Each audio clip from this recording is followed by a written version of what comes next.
After about 10 hours, I 100% still wakes the deep. I got every achievement and explored every secret. So let's discuss if this horror title is worth your time. Remember to like, sub, and share. Helps a great deal. Let's get into the review. Taking place in 1975, Cameron McLeary, or Kaz for short, is on the run from the Scottish police after a violent fight. His wife Suze and their twin daughters risk losing their home due to the crime. To avoid prison, Kaz's best friend Roy decides to take him on a job on an oil rig where he works as a cook in hopes he can wait things out and charges will be dropped. This creates friction within their marriage, as we learned during the beginning of the game that time apart has caused issues within their marriage. That also stems from a long history of Kaz being unable to control his anger, as we learn through flashbacks during the game. Things don't go as planned, as his boss Rednick finds out that the police are looking for him and terminates Kaz on the spot. Before he can board the helicopter destined for the mainland, a massive drilling failure nearly destroys the rig and kills several workers. Kaz is the only survivor among those who fell into the sea, but he finds himself in a new nightmare. An infection has been spread and mutating the crew into monsters. Still Wakes the Deep really feels like a combination of the movies Underwater and The Thing. I mean, the protagonist's last name is a play on McCready from The Thing. The characters feel incredibly real, from the desperate position of Kaz, thinking that the police will just drop an assault case because he was gone, to the people on the rig just trying to survive. This connection is further thanks to real interactions, even if they're short. Everyone in this game are just ordinary people, with the developers going even further to individualize themselves by making their personalized cabins reflect their character. For example, Roy is a diabetic but hangs a ton of food pictures in his cabin, even in his kitchen, showing that he got himself into this health situation because of his love for food. Or Kaz having pictures of his family everywhere. Even his actions convey him to be an everyman, like getting on all fours to cross a steel beam or talking to himself when an infected is near. This is complemented by the fantastic voice work. Kaz is aggressive, but he deeply cares. Every dead body you encounter, he mourns in some way, even those he doesn't know. It gets even more profound when you, as the player, see the writing on the wall. The infection has spread, and you've been exposed to it more than anyone else, but despite this, Kaz just ignores all the signs. There's no avoiding it or a gameplay system to push aside all the signs of infection like in the original Resident Evil games, where a single bite should mean that you're infected. But here, Kaz is acting like a person. He thinks if he keeps moving, he'll survive, but all the signs point to the opposite. He's not leaving this ship, but he just wants to see his family more than anything in the world. This extends to the other characters as well. All of them are just attempting to make sure that the rig doesn't fall into the sea or explode as this calamity is happening. Often you encounter characters who are completely lost in delusion, often thinking that they will survive this, crying out to loved ones, hoping that they'll see them again. It's just ordinary people showing who they really are in extreme situations, whether it's calling out to his mother or his partner in some way. Whether it's sacrificing themselves or leaving someone behind a locked door, knowing there's nothing you can do for them. I did wish the game did have more of these extreme opportunities for Kaz, such as him being forced to leave someone behind or make a difficult choice that would likely result in someone's death so he can see his family again. But overall, I had no complaints with the narrative. It's literally about a normal person just trying to survive a worst possible situation.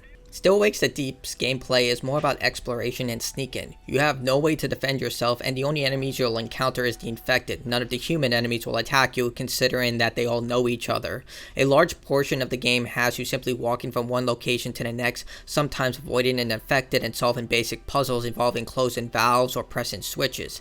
It can become tedious due to the large use of QuickTime events for every action. This includes climbing and losing your balance during scripted events. You'll explore the oil rig, attempting to find a way off at first, then comes the battle to keep the platform from sinking or even exploding. This usually involves you visiting areas to fix something. Each area is separated into sections, which are highlighted with the prompt when you get to the end of the area. The developers cleverly reused areas by showing how much damage has been caused because of the infection. Large amounts of the biomass that were once human started to cover the ship, and I give credit to the artists who worked on this. Similar to Dead Space, all the biomass is fashioned after creatures within the area. Made mostly of humans, you see twisted faces, bones, muscle, and so many horrible forms of mutated humans slowly taking over the ship. Stretched out muscles and nerves with enough power to bend gravity somehow, which looks absolutely insane. However, despite the interesting visuals, the gameplay remains stale for the entirety of the game.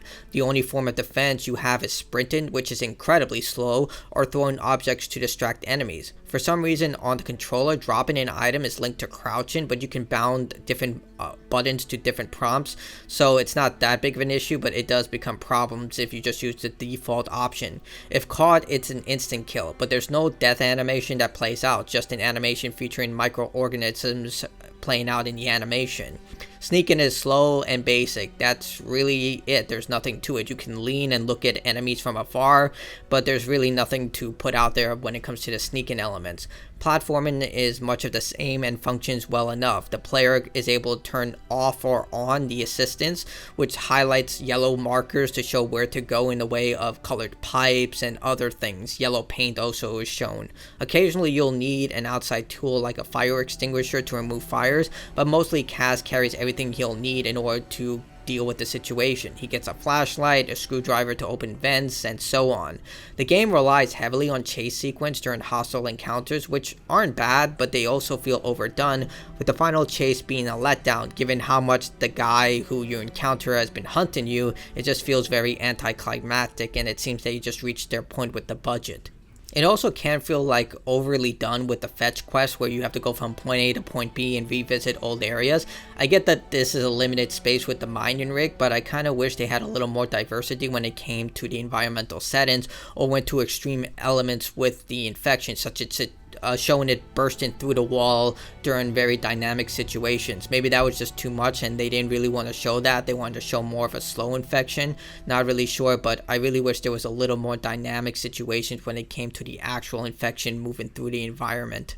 Still Wakes the Deep is a solid psychological horror for those who are fans of games like Dead Space and The Evil Within. The gameplay is a bit stale and the QTEs can get frustrating since they're overused, but the atmosphere, presentation, and voice work do an exceptional job of delivering a solid 3 to 5 hour adventure. 10 hours if you plan to get everything in the game, and there is chapter to select so you can do encounters such as get all the death animations very easily.